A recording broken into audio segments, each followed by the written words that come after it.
everybody. My name is Dr. Kristen Donnelly, and I am one of the good doctors of Abbey Research. At Abbey Research, we believe that curiosity can change the world because it's the only thing that actually ever has. When we are curious about ourselves and the world around us, how we see everything widens and expands and allows us to have a richer and yet lighter human experience. It's a beautiful paradox. And this series is in service of that whole concept. It's called Welcome to My World. And I get a chance to chat to fascinating people from all over the world who are different than me, because that's literally everybody, about something in their lives that the rest of us should know more about to make our human experiences richer. And today's guest is absolutely no exception. I am thrilled to death to welcome my fellow TEDx Farmingdale alumna, Kate MacKinnon, not that one. This one's a redhead and is equally rad. So our Kate MacKinnon is a certified Feng Shui practitioner. We'll talk about that. Don't worry. I didn't know what it was till I met her either, except a bad joke we used to make in the 90s. So we'll cover it. Don't worry. She's been successfully consulting for over 20 years. Before she started her business, she was in management technology consulting. And was a vice president of JPMorgan Chase. She's been featured in interviews and radio. She taught the very, very first online Feng Shui class for the Institute of Integrative Nutrition. And basically is just an all-around badass. And Kate, I am just so thrilled that you are here. Thank you so much for joining me. Kristen, I'm so excited to be here. I just one big smile just listening to you. I'm so excited to be here. I have like 90 things I want to talk to you about, but we're going to get down to brass tacks because I do want my listeners to get a good understanding of what this is. What is Feng Shui? I know. Okay. So first of all, I want to say you say it perfectly because people always ask me. So it's Feng Shui. And so Feng Shui, yes. So Feng Shui is the ancient Chinese art and science of placement used to create balance, harmony, and flow of positive energy in one's environment. So what does that all mean, right? And I like to kind of give a little history of it, and then we'll talk about really what it is. Please do. So it literally means wind, water, which are the two most basic elements of life. And so we talk about it in terms of balance flow. It's about life force, chi, energy. So that's really important.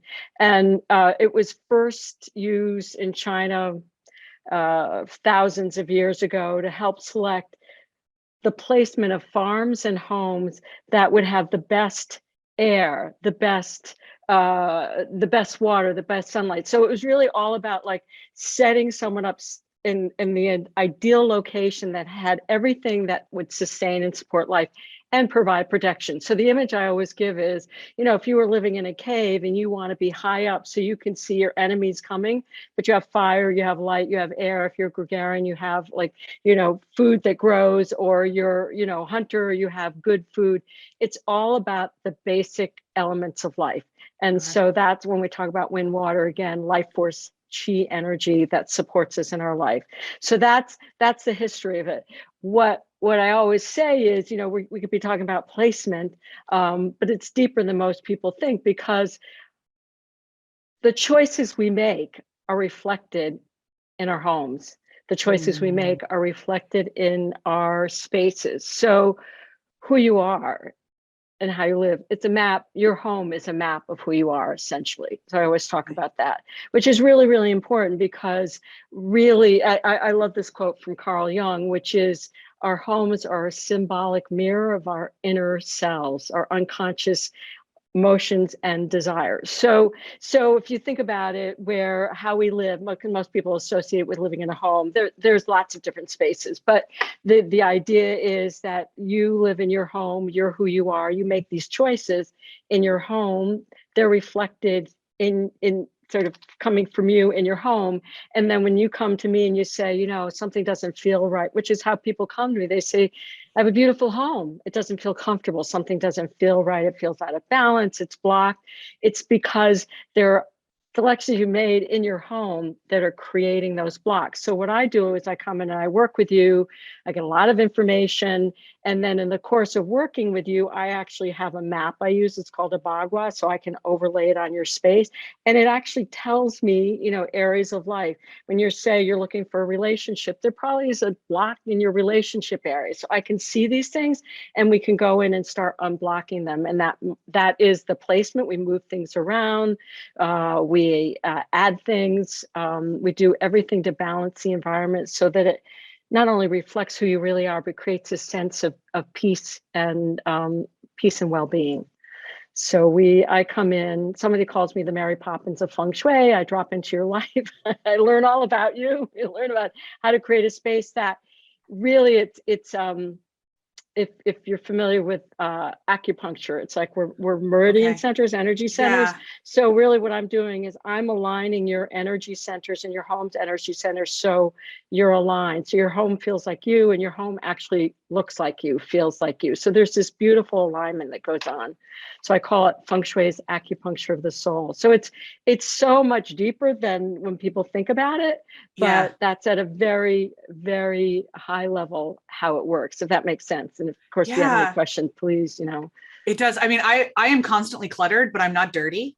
But like I'm a constant cyclone of clutter. And I always have too many books. So we're in the process of trying to reorganize some of our stuff in our house because there's just always too much of it. So it's interesting to think about. I am curious though, before I hijack this entire thing for a private session I didn't pay for, how did you get into this? I love that. So as you said in my bio, I have this background, a great big career, and I'm going to back up a little bit. I thought I was going to be a therapist. I graduated college. I always had an art background, so I've done art my entire life. Okay. But my parents wanted me to go get a liberal arts education and do something what they thought was practical, and so I became I was a psychology major. And I entered the workforce. I always say I'm Stephen Jobs' age and Bill Gates' age. And that's important because the technology as we know it today did not exist. So when I was in college, there were like these key punch operating things. And I was like, no way. However, I discovered in my first job that I had an aptitude for technology, brought in this big word processor. I was in a Barnard admissions office where they were first time automating the process. And I was front desk. They put me as a backup on the back desk to do this and discovered I had an aptitude. They took me off the front desk and they go with it. And I would say everything I learned about technology was in that original process of merging data and information. So anyways, so that began my journey of coming into technology. And at one point I worked for a boss who basically mentored me, and she recognized that I had these unusual skill sets. So she just kept giving me things. She said, "Have you ever done a feasibility study?" I said, "No." I learned how to do that. I learned how to fix computers. I learned about what a feasibility study was. All these things in technology. So I got trained on the job, and I ended up. She said after 7 years, she said, "I think it's time for you to go work somewhere else." She goes, "Banks are hiring people like you," and that's how I came to JPMorgan Chase, and my career just took off. So in all of this, I say all this because what I am, I'm very left brain, right brain. So I'm very math, science. I was STEM before we knew what STEM was, and I'm an artist. So I have this very interesting mix. People say it's balanced. I don't know sometimes. I don't know it's so balanced, but okay, I'll take that. So the concept of being able to see space and relationship to me, whether it's building a system, multidimensional. I studied weaving, I studied graphic arts, and then Feng Shui came along. And how Feng Shui came into my being was I was looking for something more fulfilling spiritually and creatively, to be honest with you. It was 1999, and I had this big consulting job. I was going to Hong Kong. I was working with a coach. And I'll say that, P.S., I've worked with coaches almost my entire career. I always have a coach in the background. And she asked me this question. She said, "What did you think about when you were 7 going to sleep at night?" And I said, rearranging people's homes and buying furniture for my best friend's dollhouse. Like I would envision these things, right? I'd be lying. And so she had lived in Taiwan for 6 years, and she said, have you ever heard of Feng Shui? And I had not. So this was 1999, and it wasn't in the West that long. It was maybe 10 years into being known in the West. And so she said, when you go to Hong Kong, she said, why don't you take a bus tour of the city? So I went. I had this big event in Hong Kong, and big business event. And so I did take a bus tour of Hong Kong. And what I always say is I saw the home of Hong Kong through the eyes of Feng Shui. I just got it. It's like one of those things, you know, you don't know it until you know it. And I knew it. And so I got so excited. I said, where can I study this?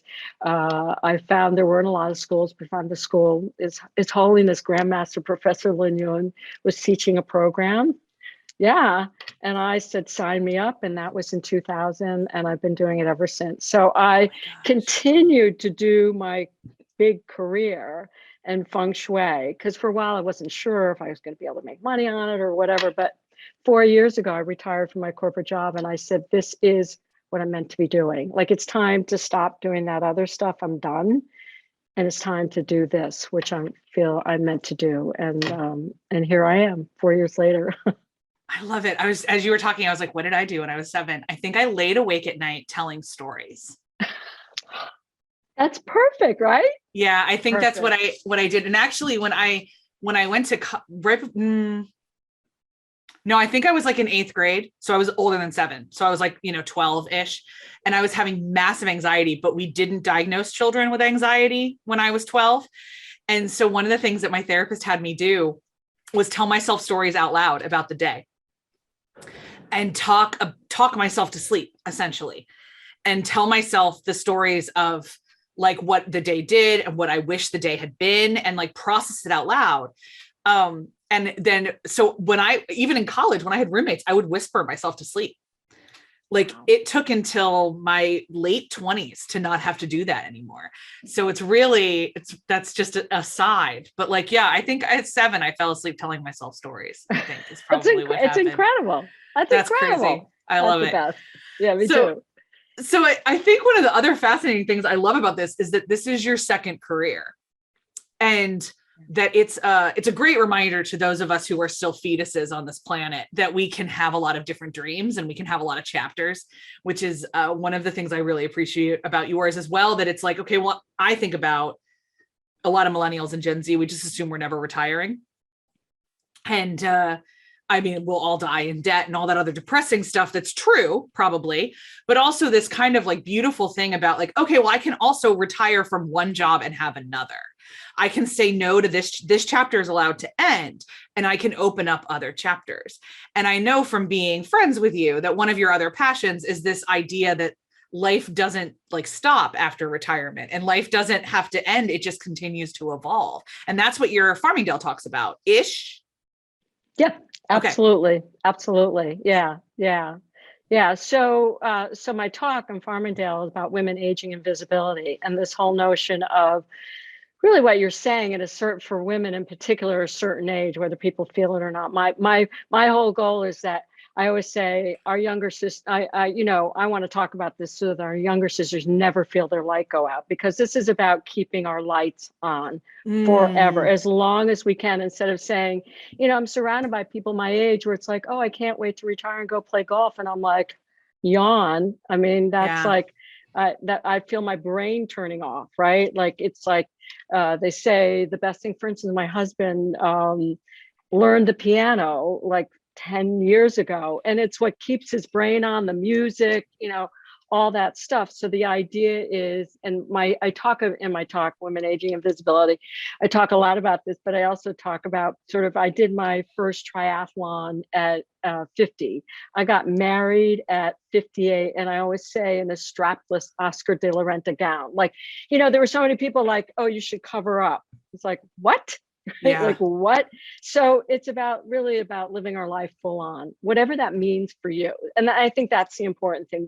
I made choices where I always felt like, well, I'm maybe like living a little backwards. Like, I should have been doing these things when I was younger instead of older, but I wasn't ready to do some of them. So, I'm married to somebody who I've known a long time, but we weren't really ready for each other until our 50s, and we're having this amazing relationship.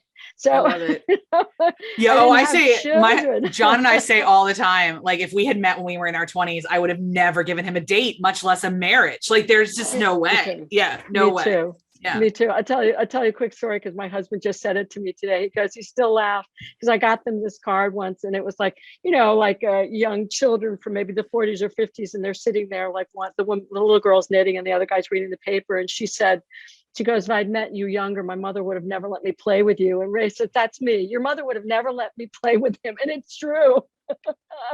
But we're so perfect for each other. So the idea is that, that we don't stop growing ever. And that's one of my wishes, is that people realize that don't ever stop growing, don't ever stop learning, don't ever stop being curious. And so, I mean, I have friends in their 30s and 40s. I mean, I feel ageless in that way. And, I have people who are my age too, but we're all vital and alive and interested in life. And I think that's really important. And in my talk, I talk about my hero, Jane Fonda, who, I knew her from the Vietnam War era. She was an activist, and then she reinvented herself, and she created this series of what I'm drawing a blank now, like what became like the movement of working out at home, like aerobics, right? Like what she started that whole movement, and was it's the best-selling VHS, not CD or video. And then she reinvented herself again. She was really strong about the importance of women having a voice in film and videos and communication. And then where I really reconnected with her was she did Grace and Frankie. And it's all about, for me, they so realistically talk about what it's like to be in your 60s, 70s, 80s. And here she is in the 80s, the latest thing, like she was arrested she became committed to climate change. And really it was Greta Thunberg who inspired her to become committed to climate change. And so she started this thing where she was getting arrested every Friday protesting climate change. I mean, this is a woman, and at the end of my talk about, like, she did a movie they did a documentary on her called Jane Fonda and 5 Acts. And I say, let's all live our 5 acts. Like, don't ever stop. And that's my whole thing, is that I talk about women, but this is true for all people, really. So, and as you were talking, I'm thinking about what you just mentioned, what you just talked about Feng Shui, where it's like an alignment of the soul, and that there are different seasons in our lives where things will get blocked because that's not right for us anymore. And so part of these acts is just the continual realignment of our soul to what we are called and what we're being. And I'm, in a really hyper accelerated growth season in terms of my calling and everything else right now. And there's times that I'm really tempted to be like, oh my God, I wasted so much time. Like, oh, if I'd only. And I realized that all of that was just right. That was right for me then. And even if it wasn't right for me, it's still what I needed to do to get here. And so I love that what you do as a profession and what you talk about as a passion are the same conversation with different languages. Right.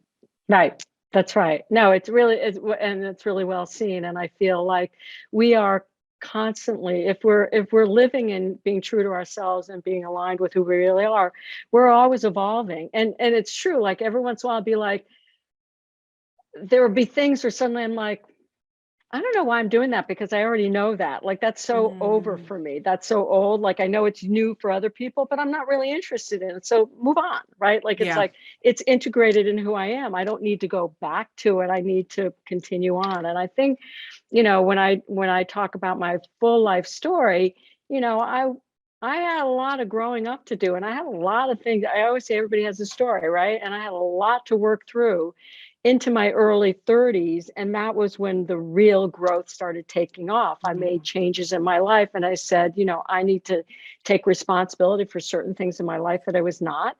And when I did, I started making choices that were true to me, not how I was raised, not what my parents thought. By the way, it's hilarious because my dad, both my mother and my father had passed, but my dad was a doctor and my mother was a nurse. And people be like, have you ever thought of being a doctor or nurse? I said, no, because, I'm scared of blood and I don't like shots, right? But I'd become a healer. And my dad had a really hard time with some of the things I would talk about because I would be talking about chiropractic or acupuncture that just seemed really quack. And he said, those people are quacks. So it's like, well, on some level, I became that thing that he really didn't believe in. And yet he was fascinated by what I did, right? When I got into it, he just said, don't leave your day job. But it was interesting to step out of that and say, in the end, I said recently, I'm a healer. I am a healer. And he said, you're a great diagnostician, which for him was the highest compliment. So I have this capacity to really read energy, read people, read what's going on, and really make a difference in their life. And I thought, what better thing to do to be able to do that for me? I just got an email from someone that I worked with that was so incredibly beautiful because I get to help people sort of step into what it is that they really want to do, be who they really are, because now they're in alignment and they step into their power and greatness is what I say, which is like, I don't know. I don't know what's past this, but I'm very happy with where I am. I mean, that's my feeling at this point. I'm so grateful that I did everything I did leading up to this point. Like you say, nothing could have happened without all those things that happened before. And now I get to integrate them in what I do today. So I have like a million other questions, but that's also the perfect place to hit pause on this conversation. So we're going to do that. My brain is just spinning in a million directions. And folks who are watching, if yours is too, make sure to like the video and comment below. I will make sure that Kate gets any comments or questions that you've got.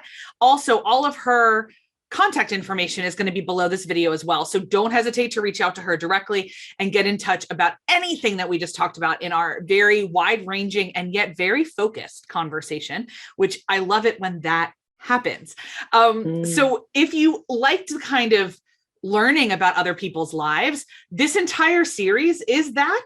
And if you like learning about the world, this entire channel is that. So make sure to subscribe and hit the bell to always so that you don't miss a single thing that either myself or Dr. Aaron or both of us put out, because we get to have these kind of conversations with each other and special friends all the time. Kate, thank you so much for joining me. Thank you. I'm so honored to be here. Oh gosh, this was so much fun. Pals, I hope you had a great time too. I'm Kristen Donnelly, Dr. Kristen Donnelly. This has been Welcome to My World. My special guest today has been Feng Shui expert Kate MacKinnon, and we'll see you guys next time. Bye.